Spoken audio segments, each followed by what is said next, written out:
Puasa tuh jang, biasa we di puasa. Rada leuleus puasa ieu mah. Aing teu leuleus mah atuh tong ngaku puasa, nyatu we sia teh di saung. Ya ku kitu ge we biasa aya hanaang manusiawi aya hanaang. Nya tapi ulah api-api hareupeun aing puasa sia teh. Der ka tukang ngagodin sia deket warung. Dikeruban ku sarung ngerakeun aing sia mah. Halo warga pecinta KDM. Bagi warga pecinta KDM, Anda pernah bertanya-tanya nggak, kenapa Kang Deddy Mulyadi itu jarang banget ya bertemu dengan yang namanya anak keduanya yaitu Yudhistira? Kenapa jarang banget?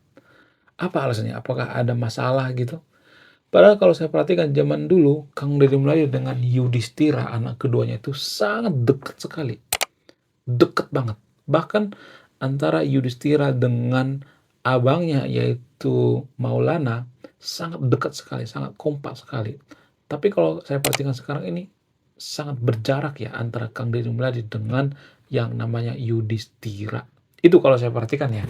Jarang gitu ya, jarang nampak di kamera. Saya nggak tahu apakah di belakang kamera mereka akur atau tidak. Tapi kalau saya perhatikan tuh semenjak Kang Deddy Mulyadi itu bercerai, ada semacam jarak kalau saya perhatikan. Nah, yang jadi pertanyaan, kenapa bisa seperti itu? Bagaimana kronologinya? Apakah ini dipengaruhi oleh perceraian atau apakah dipengaruhi oleh Bapak Tere? Apakah ini ada hubungannya atau tidak? Apakah karena Yudhistira ini anak mami banget sehingga dia tidak terlalu peduli dengan bapaknya gitu? Bagaimana menurut Anda? Nah, setelah saya riset, ada sesuatu hal yang disembunyikan selama ini. Ada satu rahasia yang jarang dibongkar. Apa itu rahasianya? Ketika Yudhistira lahir, anak kedua daripada Kang Deddy Mulyadi itu saat lagi asik nonton pewayangan, guys. Nah, ketika Kang Deddy Mulyadi saat itu nonton wayang golek, dan lahirlah anaknya Yudhistira di rumah sakit.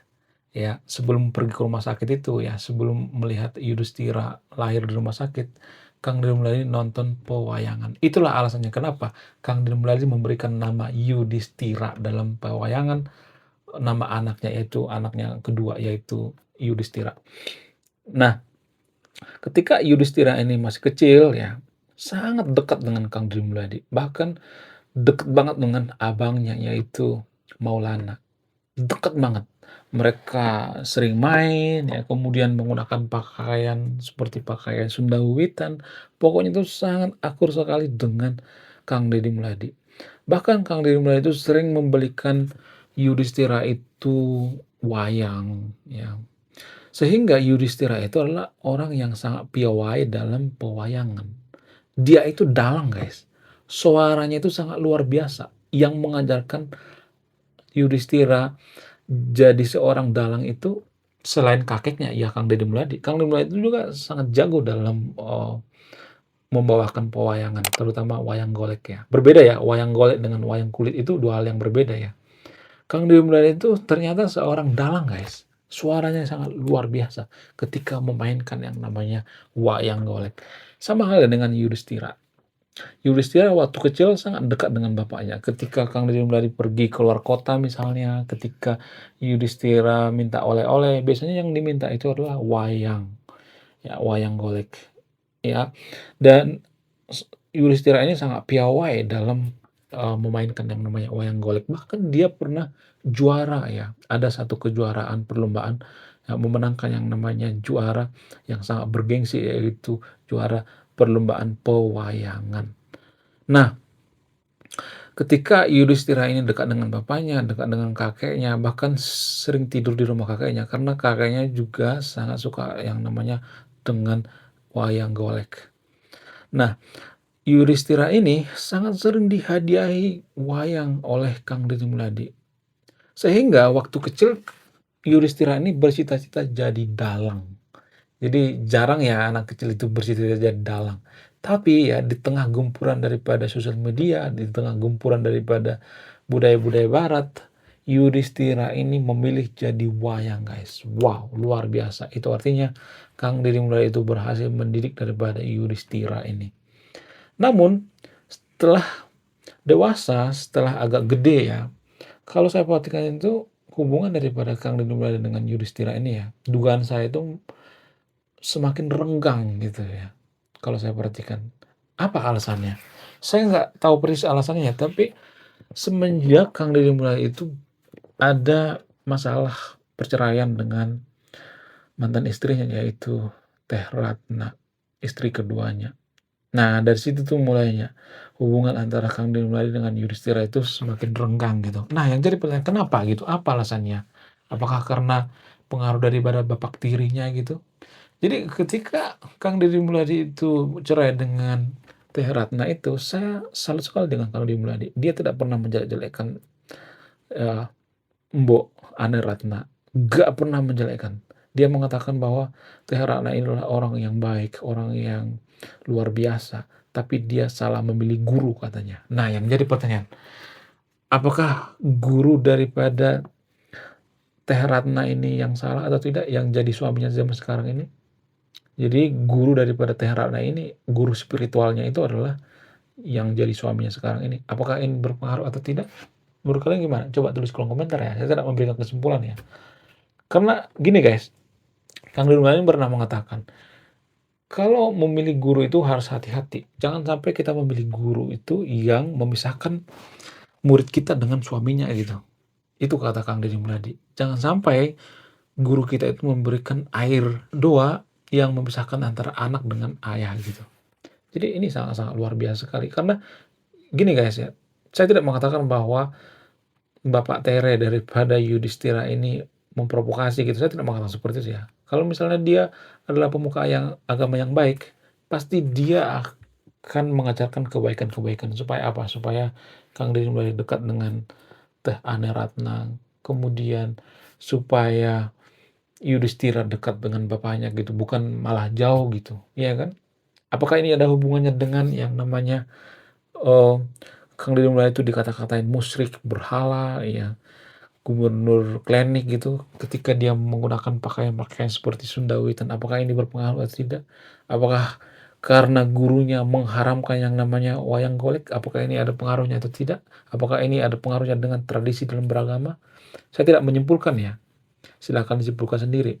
Ya, apakah ini ada hubungannya gitu ya? Kenapa semenjak mantan istri daripada Kang Deddy Mulyadi ini dekat dengan gurunya, maka hubungan Kang Deddy Mulyadi dengan Yudhistira itu semakin renggang? Apa alasannya? Apakah karena diprovokasi gitu? Menurut kalian gimana? Apakah karena dipanas-panasi bahwa bapak kamu itu seperti ini gitu? Apakah seperti itu? Saya hanya bertanya, saya tidak menyimpulkan ya. Silahkan disimpulkan sendiri ya. Apakah karena dikompor-kompori bahwa bapak kamu itu masuk neraka, bapak kamu itu Sunda Witan gitu, bapak kamu sesat dan sebagainya? Apakah itu alasannya? Kalau misalnya ada yang mengatakan, iya bisa aja seperti itu, tapi saya tidak menyimpulkan ya, silakan simpulkan sendiri. Tapi gini guys, menurut saya pribadi ya, masa kita langsung masuk neraka kalau kita memainkan yang namanya pewayangan gitu, wayang golek? Emang Tuhan itu sebodoh itu kita main wayang golek lalu kita masuk neraka gitu? Emang ada Tuhan yang sebutin itu? Tuhan macam apa kalau misalnya nih memasukkan kita masuk neraka ya hanya karena kita main wayang golek, ya kan? Hanya karena kita make ya ikat Sunda seperti ini ya, ya kan? Ya nggak sih, menurut kalian gimana? Coba tulis kolom komentar ya. Emang ada Tuhan seperti itu? Ya menurut saya pribadi Tuhan itu maha bijaksana gitu, bukan maha menghukum gitu ya, maha pencemburu ya. Jadi kalau saya perhatikan tuh banyak pemuka agama di Konoha itu yang berpikirnya itu sangat sempit sekali gitu ya. Oh, kalau main wayang ini masuk neraka gitu. Padahal kan gak ada dalilnya. Dulu penyebaran agama di Konoha itu kan menggunakan pewayangan, wayang golek. Lalu kenapa sekarang ini diharamkan wayang golek? Iya kan? Ya nggak sih? Menurut kalian gimana? Apakah ini ada kaitannya atau tidak? Apakah ini ada korelasinya atau tidak? Apakah ini ada kaitannya karena Kang Deddy Mulyadi itu dianggap gubernur musyrik gitu? Ya, gubernur yang suka klinik gitu. Kalau saya perhatikan tuh ya, Kang Deddy Mulyadi itu sebenarnya nggak percaya dukun guys, nggak percaya tahayul sebenarnya. Kenapa? Jadi kalau saya perhatikan tuh ya, Kang Deddy Mulyadi itu kalau misalnya calon gubernur itu ya, nggak pernah dia menemui dukun satupun, nggak pernah. Dia orang yang rasional tahu guys. Cuman ada semacam culture atau budaya-budaya Nah, ini guys, dan ini juga saya tulis di buku saya ya. Ada tuh buku saya berjudul Bapak Aing. Saya menuliskan di buku saya itu, saya mengatakan bahwa ada semacam aturan tidak tertulis seperti misalnya sesajen ya. Apakah sesajen itu dilarang? Ya sebenarnya dilarang, tapi kan zaman dulu itu kan sah-sah aja. Karena gini guys, apa fungsi daripada sesajen itu? Itu kan culture, budaya. Sama seperti misalnya orang Arab bakar kemenyan, itu nggak jadi masalah. Orang Arab kan sering bakar kemenyan ya. Kemudian sering bakar yang namanya dupa gitu untuk mengharumkan ruangan. Apakah itu disebut menyembah berhala? Enggak kan? Apakah itu sesat? Enggak kan? Tapi kalau kita bakar dupa yang bakar kemenyan dianggap berhala. Jadi enggak fair ya. Jadi kita jangan mau dibodoh-bodohi gitu dengan dalil-dalil agama, dengan propaganda-propaganda agama gitu. Itu kan namanya semacam politik guys ya, fanatik berlebihan dalam beragama itu namanya. Jadi menurut saya pribadi itu ya nggak jadi masalah kalau misalnya nih ya ada memberikan sesajen ke hutan misalnya, nggak jadi masalah, apa masalahnya? Iya kan? Apakah itu mengganggu orang lain? Enggak kan? Enggak kan? Tujuannya dikasih sesajen itu apa sih sebenarnya? Tujuannya itu supaya hutannya jangan ditebang gitu. Supaya hutannya jangan digunduli, dibotakin gitu. Supaya jangan diganti jadi sawit gitu. Itu kalau saya perhatikan. Kemudian ya kalau saya perhatikan itu ya, kita itu terlalu sempit ya dalam berpikir. Menurut saya pribadi mau menyembah SpongeBob kayak mau menyembah Naruto kayak seperti ini ya nggak jadi masalah ya. Asal jangan mengganggu orang lain gitu, nggak jadi masalah ya kan? Apa masalahnya? Ya kan? Jadi nggak ada soal ya menurut saya pribadi mau nyembah apapun itu ya nggak jadi masalah gitu. Mau Kang Deddy Mulyadi misalnya eh, taat dengan budaya, apakah dia masuk neraka? Itu kan bukan urusan kita, ya bukan hak prerogatif kita ya. Asal jangan mengganggu orang lain. Apakah Kang Deddy Mulyadi menyuruh menyembah patung gitu? Enggak kan? Dulu Kang Deddy Mulyadi itu patung Arjuna dihancurkan gitu. Apakah Kang Deddy Mulyadi itu ya sengaja menyuruh orang untuk menyembah patung itu sendiri? Bagaimana menurut Anda? Coba tulis di kolom komentar ya. Lalu, apakah ada hubungannya masalah Kang Deddy Mulyadi dengan Yudhistira ini berhubungan dengan agama, berhubungan dengan kemusyrikan?